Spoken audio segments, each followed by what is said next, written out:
So these are the new SpeedCross 4s. First of all, I do own almost everything Salomon makes for whatever technical they are, hiking, climbing. Not much of the higher boots. I do own a bunch of Salomons because it was going to be relevant, so I brought in fell raisers. I brought in the SpeedCross 3. I'm going to show you what they look like.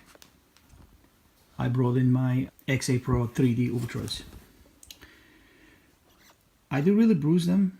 This kind of should tell you that I really use them. It's not like just I buy shoes and review. So you're gonna get an accurate one, and I'm not compensated by anyone. So these are all my shoes, my own shoes. Nobody gives them for free to say anything nice or bad about them. So okay, so first things first, if you have a SpeedCross 3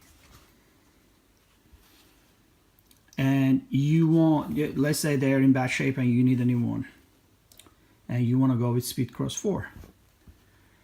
If you're used to SpeedCross 3, SpeedCross 4 not gonna be good for you. I'll tell you why. Because this is a trail running one. It says racing material on the SpeedCross 3, but that's not what it says on the shoe. What Salomon did to the shoe. The trail running shoe is more guided. What I mean by that is SpeedCross 3 is like a sock. You wear this shoe, super light, ultra flexible. Like, I kid you not, like it is gonna fold. I mean, it's the back, the heel part of it is really soft. This part really bugs me on certain shoes. I don't like too much guidance in the heel unless I'm doing like technical climbing or anything. I want to run, I want to wear a shoe like a sock, you know, like one of those things that way you put your toes in. I don't like them, but I like this one. So it's really thin material. The top of the material is the same, except the trail running shoe is a Gore-Tex, which I don't suggest buying Gore-Tex. You're gonna get wet regardless of it's Gore-Tex or not. So you're better off with some kind of material that dries quick instead of trying to keep water out. You're gonna get water in there regardless, and it's gonna be tougher to get it out if you have Gore-Tex. So okay, so I bruised these shoes. You can tell these are my SpeedCross 3s. I mean, they got a lot to tell. You can see the punctures here. Look at the heel. I really bruised the crap out of them. There's no more teeth, if you want to compare that. No more grip almost. Look at this. I mean, I've been everywhere with these things, in salt water, muddy water, off-road, anywhere, climbing on certain rocks. I'm not saying rock climbing, but you know, I use them for everything. I think it came to an end. I'm gonna use them for gardening now. So it was time to upgrade. When I got the 4s, I was kind of disappointed because you see this flexibility and lightweight, it's gone. This shoe, let me use the other one. This tells you all the Gore-Tex and all the fancy stickers and everything on it. I'll put it right there. This shoe here is nowhere near flexible. I'm putting muscle in it right now. Look at where the shoe bends from. I want my shoe bending from here. You know why? If it doesn't bend from here, the heel doesn't give. When the heel doesn't give, doesn't matter how the shoe fits, your heel will go up even though like 1/4 inch. Up and down, moving in the shoe. The shoe does not bend. If it doesn't give, your heel's gonna have to go up. So it's a natural way of running, you know, you has to give. But this is not good enough of a give here. It's not even flexible. This is so stiff at the bottom that the shoe doesn't bend at the right spot. And for me, this is super guided. I kid you not. I mean, Salomon changed this. It's like going backwards. Why would they do that? I was just so ready to wear these shoes, but I'm sending them back.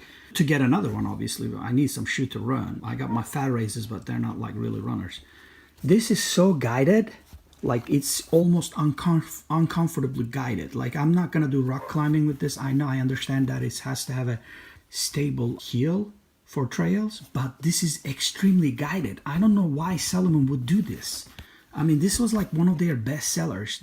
Now, you can always search for a SpeedCross 3 and still gonna find it. I don't know if you're gonna find the same. I'm definitely ordering a SpeedCross 3 before it's completely like discontinued. I may even get 2 of those because I really love the way that shoe fits.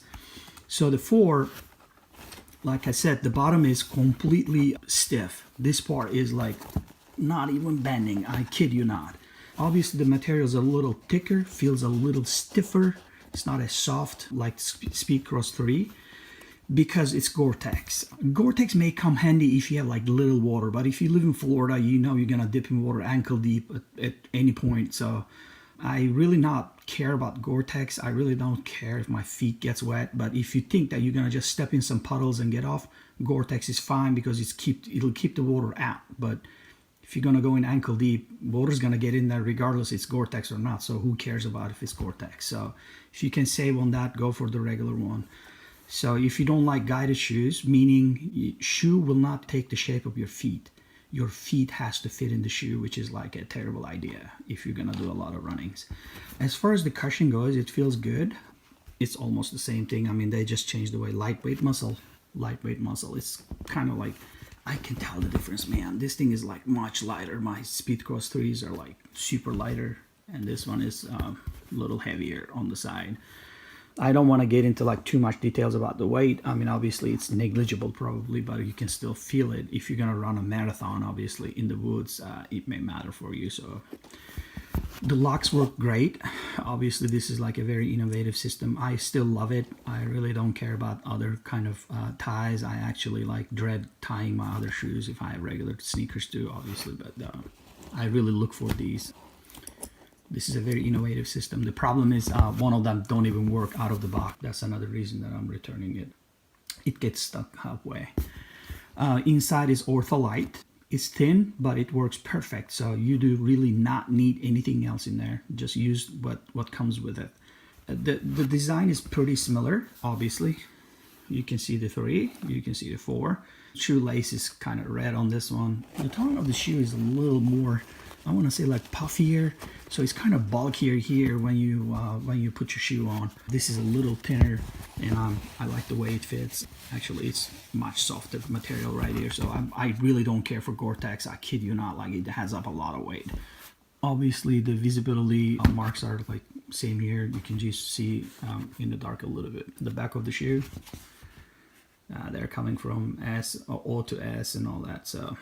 But like I said, I tear these up. Like I wear them on the trail really heavily, so you can see what it was and what it came to. So this is my SpeedCross 3. This is my Fall Razors.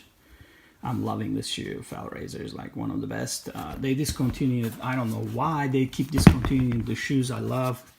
Super flexible, I mean super lightweight, very aggressive grip. I am loving these shoes. Like they are good looking shoes, super nice and everything, but I can't find them anymore. So, and then these are I bruised the crap out of these also. Probably I'm leaning towards these instead of SpeedCross 4, and then I'm gonna get a SpeedCross 3. Probably I'll find them somewhere. XA Pro Ultra 3D. These are great shoes, I kid you not. They're on the heavy side. They're completely flat right now. Like if I get out, if the surface is wet, forget about snow or any kind of slippery surface, just wet. I can't even walk with these. It's just, it doesn't even feel like rubber anymore. It's some kind of other material pulled out of this thing. Like it lost this grip completely.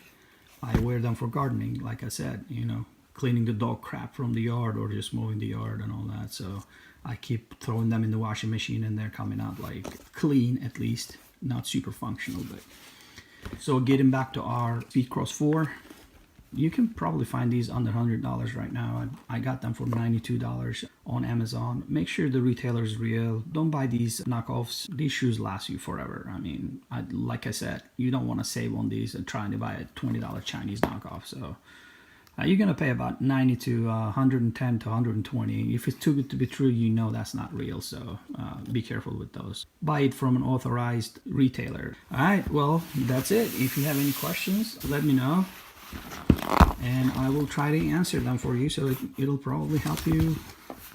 Hopefully, it'll help you to get a better idea which shoe you want. SpeedCross 3 right there, SpeedCross 4 right there, Fall Razor right here, discontinued. You can still find the SpeedCross 3 and our Ultra XD4 right there. So let me know if you have any questions. Thanks for watching. Let me know which one you like the most.